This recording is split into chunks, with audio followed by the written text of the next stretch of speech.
Hello everyone, JEE classes परिवार में आप सभी का हार्दिक स्वागत है। मैं हूं प्रियंका शर्मा और आप मेरे साथ अप्लाइड मैथमेटिक्स सेकंड पढ़ने वाले हैं। देखिए, आज हम शुरुआत करेंगे इंटीग्रेशन चैप्टर की। हिंदी में इसको समाकलन कहा जाता है। तो आप फटाफट से शेयर कर दीजिए अपने सभी फ्रेंड्स को, इस क्लास को बता दीजिए उन्हें कि क्लास स्टार्ट हो गई है जेई क्लासेस मेरिट पर। देखिए, इंटीग्रेशन क्या है, आप जैसा कि बोर्ड पर देख पा रहे हैं, हमने लिखा है integration is the reverse process of differentiation. Last lecture में जब हमने सिलेबस का डिस्कशन किया था तो आपको बताया था कि आपको डिफरेंशिएशन थोड़ा सा पढ़कर आना है ताकि आपको इंटीग्रेशन पढ़ने में कोई प्रॉब्लम ना हो। डिफरेंशिएशन का अपोजिट है, इट मीन्स जो भी हम फॉर्मूले यहाँ पर यूज करेंगे वो डिफरेंशिएशन के उल्टे होंगे। डिफरेंशिएशन आप पढ़ ही चुके हैं, लास्ट सेमेस्टर में हमने बहुत अच्छे से डिफरेंशिएशन को पढ़ा था। देखिए, मान लिया ये कोई फंक्शन है एफ एक्स मतलब एक्स का फंक्शन है, हम इसको डिफरेंशिएट कर देते हैं विद रेस्पेक्ट टू एक्स। हमने आपको लास्ट सेमेस्टर में पढ़ाया है कि यदि x के रेस्पेक्ट में हमें डिफरेंशिएशन करना है तो हम ऐसा लिखते हैं d/dx। मान लिया fx का डिफरेंशियल करते हैं तो ये आ जाता है स्मॉल fx लिख लीजिए या gx लिख लीजिए, ठीक है। कैपिटल fx लिखा है हमने, इधर gx लिख लेते हैं ताकि कंफ्यूजन ना हो। मान लिया इसका डिफरेंशियल करने पर हमें gx मिलता है। gx भी x का एक फंक्शन है, ठीक है। हमने एक पर्टिकुलर फंक्शन नहीं लिया है, यहाँ पर x का कोई भी फंक्शन, उसकी वैल्यू भी x की फॉर्म में ही आएगी, ऐसा हमने यहाँ लिख दिया है। अब हमने यदि लिखा है समाकलन अवकलन का अपोजिट है, इसका मतलब ये है कि यदि हम इसका इंटीग्रेशन करें तो हमें आंसर ये मिल जाए। इसका डिफरेंशियल करने पर आंसर ये मिलता है तो इसका इंटीग्रेशन करने पर ये आंसर आ जाएगा। अब जैसे कि हम डिफरेंशिएशन को डिनोट करते हैं d/dx से, ठीक इसी तरह इंटीग्रेशन के लिए हम ये साइन यूज करते हैं, ठीक है। इस साइन को हम यूज करते हैं, एस होता है जैसे कैपिटल एस बनाते हैं, इसको थोड़ा सा खींच दीजिए, सही है। तो ये हमारा इंटीग्रेशन का साइन है, समाकलन का चिन्ह, ठीक है। साइन ऑफ इंटीग्रेशन हम इसको कहते हैं। यदि हमें किसी का इंटीग्रेशन करना है तो हम ये साइन लगा देंगे उसके आगे, साइन ऑफ इंटीग्रेशन या इंटीग्रेशन साइन, दोनों में से कुछ भी लिख सकते हैं आप।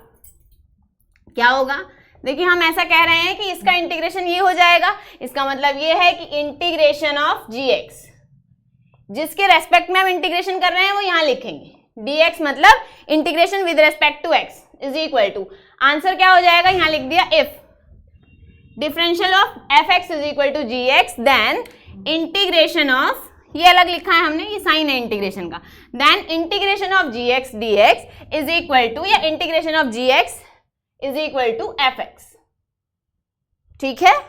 इसका डिफरेंशियल ये है तो इसका इंटीग्रेशन ये हो जाएगा। अब देखिए, आप सभी जानते हैं कि कांस्टेंट का यदि हम डिफरेंशियल करें तो 0 हो जाता है।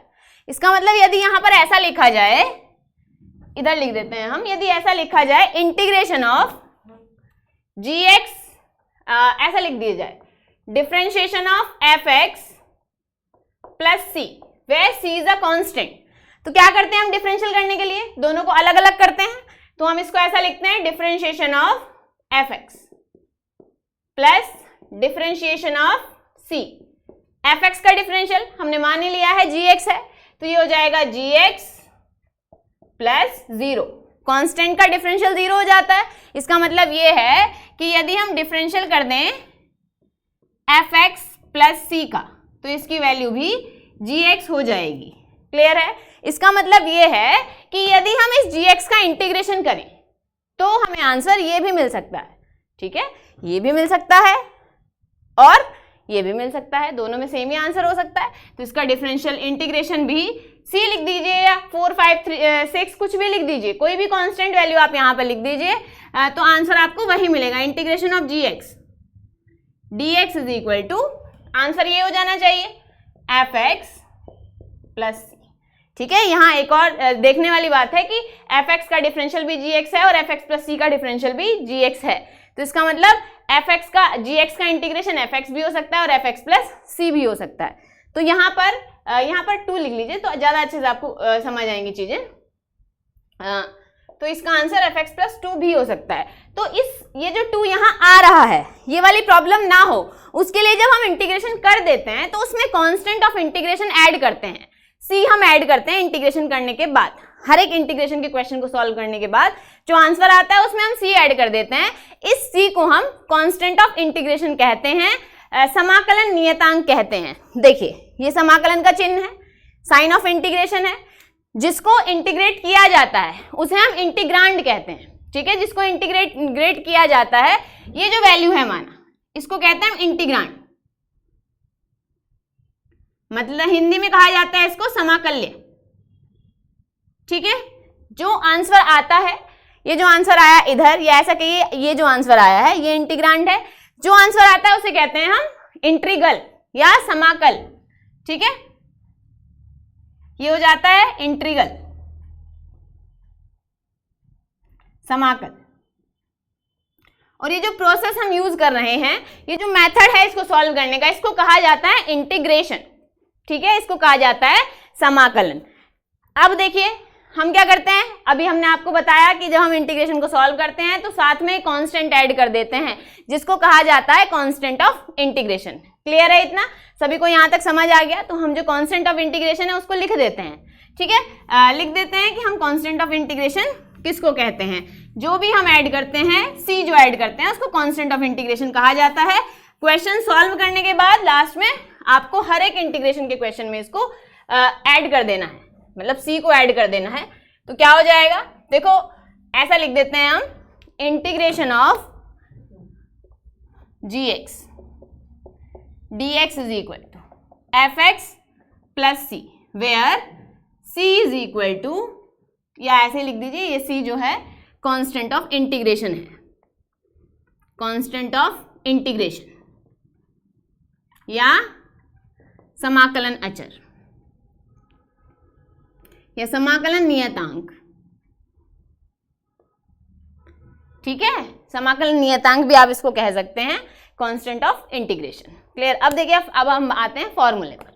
जैसे डिफरेंशिएशन में हमने फॉर्मूले यूज किए थे, वैसे ही हमें इंटीग्रेशन में भी करने हैं। जैसे यदि इंटीग्रेशन के सारे, डिफरेंशिएशन के सारे फॉर्मूले हमें पता हैं, तो इंटीग्रेशन के फॉर्मूले भी हम आसानी से याद कर सकते हैं। हम दोनों को रिलेट करेंगे, एक साइड हम डिफरेंशिएशन के फॉर्मूले लिखेंगे, दूसरी साइड इंटीग्रेशन के फॉर्मूले लिखेंगे। उससे क्या होगा, एक तो आपको डिफरेंशिएशन भी याद हो जाएगा, मीन्स फिर से रिवाइज हो जाएगा। वैसे तो हम उम्मीद करते हैं सबने एक बार पढ़ लिया है, तो आप पढ़ कर आए होंगे थोड़ा थोड़ा, फिर भी कोई बात नहीं, हम फिर से आपको एक बार फॉर्मूले बताते हैं डिफरेंशिएशन के भी और इंटीग्रेशन के भी, तो क्लियर हो जाएगा आपको। ठीक है, चलिए शुरुआत करते हैं। सबसे पहला फॉर्मूला देखो, आपने जब डिफरेंशियल पढ़ा था तो हमने पढ़ा था x raise to the power n. X raise to the power n का डिफरेंशियल क्या था, n x raise to the power n minus one. ठीक है, तो इधर तो हम लिखेंगे डिफरेंशिएशन, इधर इंटीग्रेशन, डिफरेंशिएशन और इधर इंटीग्रेशन। ठीक है, देखो सबसे पहले हम क्या करते हैं, x raise to the power n न लिखकर एन प्लस वन का लिखते हैं। ठीक है, फॉर्मूले तो हम किसी भी तरीके से बना सकते हैं। सबसे पहले लिखेंगे हम x differentiation of x raise to the power n plus one. देखिए क्या फॉर्मूला था हमारा फॉर्मूला था कि यदि x की पावर n लिखी गई है तो हम लिख देते हैं n x raise to the power n minus one, तो ये हो जाएगा n। ठीक है, जैसे ही आप ये लिखेंगे n plus one minus one, तो ये कैंसिल हो जाएंगे दोनों। इट मीन्स वैल्यू केवल आएगी x raise to the power n। अभी हमने क्या बताया था आपको थोड़ी देर पहले कि यदि डिफरेंशियल fx का gx है तो gx का इंटीग्रेशन fx हो जाएगा। ठीक इसी तरह एक चीज और लिख लेते हैं हम यहाँ पर, यदि ऐसा लिख दिया जाए, मान लिया हमारे पास ये दिया गया है D over D x A F x. ठीक है, तो हम क्या करेंगे, ए जो कांस्टेंट है, ए कांस्टेंट वैल्यू है, कांस्टेंट को बाहर लिख लेते हैं और इंटीग्रेशन कर देते हैं फंक्शन का, जो भी एक्स का फंक्शन है उसे इंटीग्रेट कर देना है हमें। ए बाहर लिखेंगे, डिफरेंशिएशन ऑफ एफ एक्स, यहाँ तो फिलहाल डिफरेंशियल का साइन है, इंटीग्रेशन में भी हमें सेम ही फॉर्मूला लगा देना है। तो यहाँ से क्या था, integration of g x is equal to f x, तो यहाँ पर भी हम सेम कंडीशन अप्लाई करनी है। हम एक काम करते हैं, इंटीग्रेशन का ही साइन लगा देते हैं तो आपको क्लियर रहेगा कि हम क्या कहना चाह रहे हैं। ये इंटीग्रेशन है, ऐसा लिखा गया है यदि, तो हमें क्या करना है, हमें इस कांस्टेंट को बाहर लिख लेना है। ठीक है, ए को हमने बाहर लिखा integration of F x d x. Clear है, तो यहाँ पर आ जाते हैं हमने ये क्यों बताया है आपको, ताकि आपको क्लियर हो जाए, ठीक है, कैसे सॉल्व करना है। यहाँ पर देखिए, इसे इंटीग्रेट करेंगे तो क्या हो जाएगा, यदि हम इस पूरे का इंटीग्रेशन करें, इस साइड यदि इंटीग्रेशन का साइन लगाएं तो इधर आ जाएगा, मीन्स हम इसको ऐसा लिख सकते हैं, integration of n+1 dx is equal to x raise to the power n+1, ठीक है, ये कांस्टेंट वैल्यू है, बाहर आएगी, means n+1 integration of x raise to the power n dx, इधर हो जाएगा n+1, ये आ जाएगा नीचे, means x raise to the power n+1 upon n+1। तो फाइनली हमारा ये फॉर्मूला बन जाता है, ठीक है, integration of x raise to the power n is equal to x raise to the power n+1 upon n+1। Constant of integration हमें add करना ही है, तो हम यहाँ लिखेंगे integration of x raise to the power n dx is equal to x raise to the power n+1 upon n+1। यहां पर एक कंडीशन भी है, where n is not equal to -1। देखिए आप, यदि n की वैल्यू -1 हो जाती है, यदि n की वैल्यू -1 हो जाती है तो -1 + 1 क्या हो जाएगा, 0 हो जाएगा, x raise to the power 0 upon 0, ठीक है। अब यदि कांस्टेंट फाइनाइट वैल्यू अपॉन 0 है तो वैल्यू हो जाती है इनफाइनाइट, इसीलिए यहां पर n की वैल्यू -1 नहीं हो सकती। क्लियर, तो पहला फॉर्मूला आपका हुआ ये x raise to the power n। अब देखिए सेकंड पर चलते हैं, सेकंड पर चलते हैं हम, जैसे प्लस सी आपको सभी में लगा देना है, कांस्टेंट ऑफ इंटीग्रेशन, डिफरेंशियल करेंगे e raise to the power x का, e raise to the power x होता है, तो इसका इंटीग्रेशन क्या हो जाएगा, integration of e raise to the power x is equal to dx, तो लिखना है आपको, dx means with respect to x के सापेक्ष प्लस e, ठीक है, डिफरेंशियल भी सेम है और इंटीग्रेशन भी सेम है। Third, differential of log x base e क्या हो जाता है, 1/x, ठीक है, 1/x। ऐसे ही यहां पर हो जाए यदि इंटीग्रेशन ऑफ 1/x dx, तो ये हो जाएगा log x base e plus c। Number fourth पर हम आते हैं, differential of a raise to the power x, ये हो जाता है a raise to the power x log a। तो ऐसे ही जैसे देखो यहाँ पर ये कांस्टेंट वैल्यू इसके नीचे आ गई थी, x raise to the power n+1 upon n+1, ठीक इसी तरह यहाँ पर भी ये कांस्टेंट वैल्यू इसके नीचे आ जाएगी। इसका मतलब ये है कि integration of a raise to the power x dx, जो भी कांस्टेंट है उसे हम बाहर लिख लेते हैं, तो ये हो जाएगा a raise to the power x upon log a raise to the power x upon log a base e plus c। Clear है इतना सभी को। पहला फॉर्मूला देखो, ये डिफरेंशिएशन के फॉर्मूले हैं इस साइड, और इस साइड आपके जो हमने सेकेंड वाली साइड लिखा है वो इंटीग्रेशन के फॉर्मूले हैं। पहला है आपका x raise to the power n, क्या हो जाता है, n+1 upon n+1, where n is not equal to -1। Clear है, देखो यदि n की वैल्यू -1 हो जाएगी तो ये 1/x बन जाएगा, ठीक है, आप ऐसे भी याद रख सकते हैं, 1/x का अलग दिया हुआ है हमें इंटीग्रेशन। सेकंड क्या है, e raise to the power x, e raise to the power x का डिफरेंशियल भी e raise to the power x होता है और इंटीग्रेशन भी e raise to the power x होता है। नेक्स्ट देखो log x base e, log x का डिफरेंशियल 1/x, तो 1/x का इंटीग्रेशन log x। नेक्स्ट देखिए a raise to the power x, a raise to the power x क्या होता है, a raise to the power x log a, तो यहाँ पर a raise to the power x का integration means इसका integration करेंगे तो log a आ जाएगा इसके नीचे, a raise to the power x upon log a, ठीक है। नेक्स्ट पर चलते हैं, इसके बाद आता है sin x cos x tan x का डिफरेंशियल आता है, तो पहले हम करते हैं sin x, स्टार हम लिख चुके हैं। नेक्स्ट पर चलते हैं, आप चाहें तो स्क्रीनशॉट उधर वाला पोर्शन का ले सकते हैं, तो खैर हमने रब कर ही दिया है। नेक्स्ट देखो आप ले सकते हैं ताकि आपको याद रहे, ले लिया होगा खैर सभी ने। चलिए अगले वाले पे चलते हैं, पार्ट 4 हो गए, 5th वाला। sin x का जैसे डिफरेंशियल होता है cos x, ऐसे ही cos x का इंटीग्रेशन हो जाएगा sin x। Number 5th, differential of sin x, ये हो जाता है cos x। cos x का integration integration of cos x d x is equal to sine x plus c. Next, differential of cos x. Cos x का differential होता है minus sine x, तो sine x का integration minus cos x हो जाएगा। देखिए minus का sign हमें हटा देना है यहां से, जैसे हम कांस्टेंट को बाहर लिख रहे थे वैसे ही हमें माइनस के साइन को यहां से हटाना है। माइनस का साइन यहां से हटाएंगे तो इधर आ जाएगा, इसका मतलब integration of sine x d x is equal to minus cos x plus c. ठीक है, नेक्स्ट पर चलते हैं हम। इसके बाद आता है tan x, differential of tan x। tan x का डिफरेंशियल हो जाता है sec square x। sec square x का integration of sec square x। sec square x का इंटीग्रेशन हो जाएगा tan x। ठीक है, tan x का डिफरेंशियल यदि sec स्क्वायर x है, sec स्क्वायर x का integration tan x plus c. Next पर चलते हैं हम। tan x के बाद आता है cot x, differential of cot x। Differentiation of cot x ये हो जाता है cos x square x with minus sine, तो ये हो जाएगा आपका integration of cos x square x dx minus cot x plus c. ठीक है, इसके बाद differential of sec x। Differentiation of sec x, sec x का होता है differential sec x into tan x, तो इसका इंटीग्रेशन sec x हो जाएगा। तो ये हुआ हमारा integration of sec x into tan x, ये हो जाएगा sec x प्लस सी।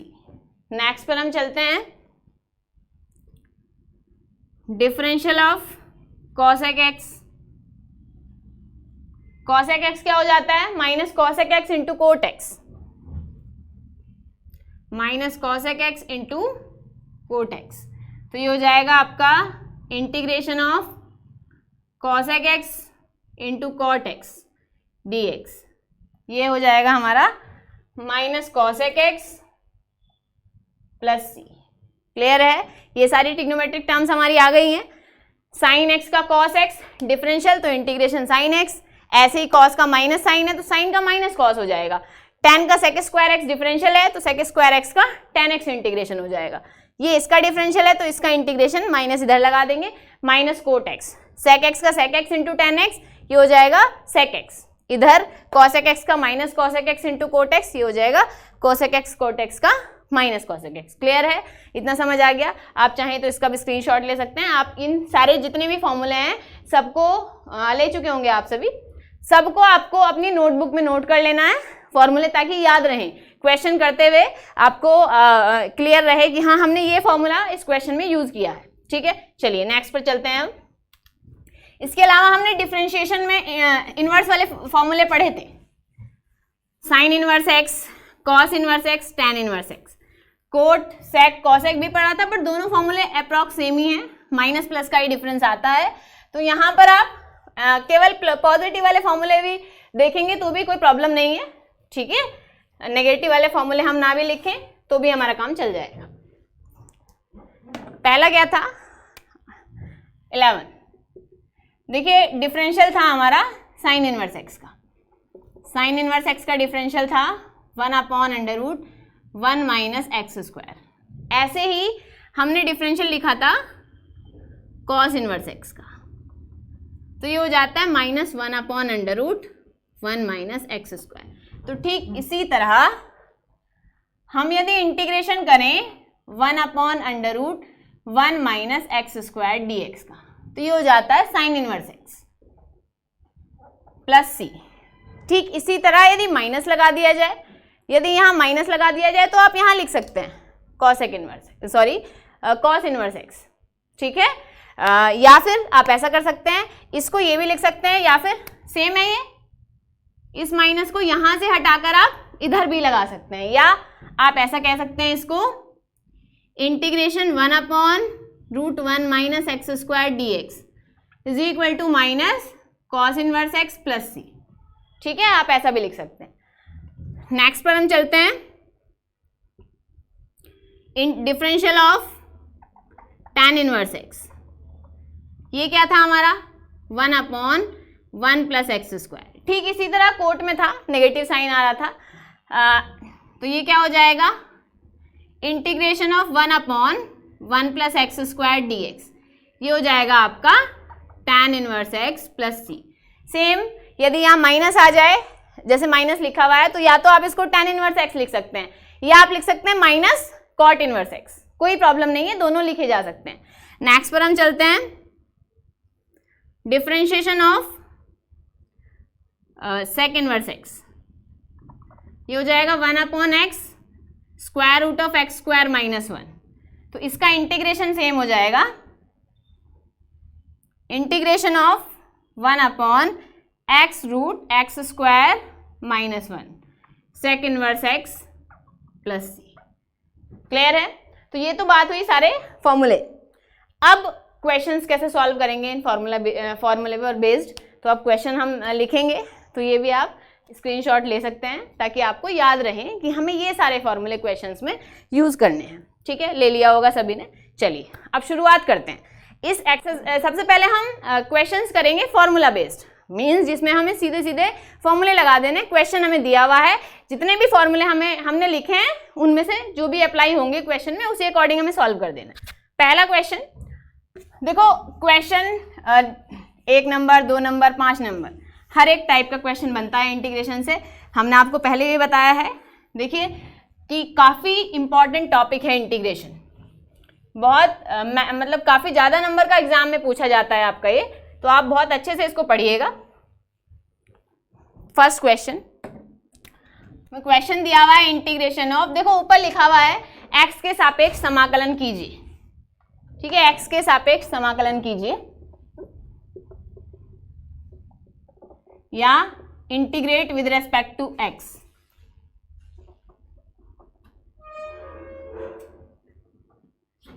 ठीक है, या find integration with respect to x, आप ऐसा भी लिख सकते हैं, या integrate with respect to x, with respect to x।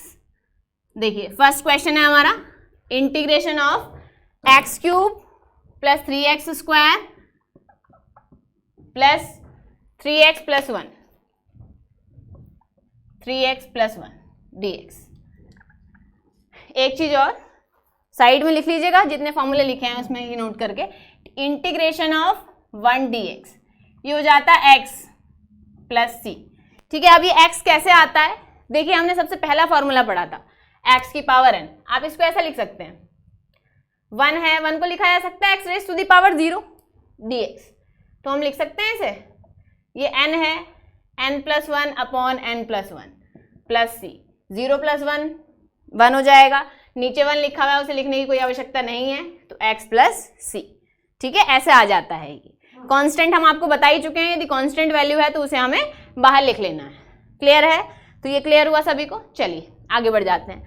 देखो हमें करना क्या है, सबसे पहले जितनी भी वैल्यूज दी गई हैं सभी को अलग अलग कर देना है। ठीक है, तो क्या लिखेंगे हम इसको, integration of x³ dx, constant value है बाहर लिखी, integration of x² dx 3 constant value है बाहर लिखा हमने, इसको नोट करके लिख लीजिएगा यहाँ, 3 integration of x dx plus integration of 1 dx। ठीक है, तो क्या हो जाएगा, x³ का इंटीग्रेशन x⁻³ +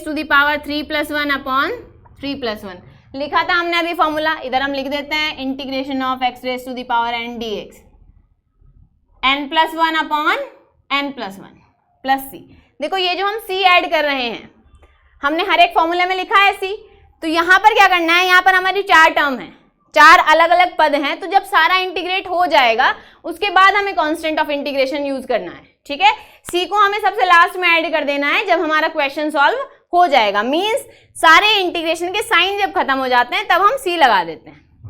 क्या हो जाएगा, ये +3 x² लिखा गया है, आप यहाँ पर फॉर्मूला यूज करेंगे 2 + 1/2 + 1। देखिए ये जो फॉर्मूला लिखा है बस आपको ये यूज करते जाना है यहाँ पर। नेक्स्ट देखिए 3 केवल x लिखा है, इसका मतलब पावर 1 हो जाती है, power 1 x raise to the power 1 + 1 upon 1 + 1 का इंटीग्रेशन हम लिख चुके हैं, x होता है प्लस c। अब यहां पर आप देखिए x raise to the power 4 upon 4, 3x³ upon 3 plus 3x² 2 plus x plus c।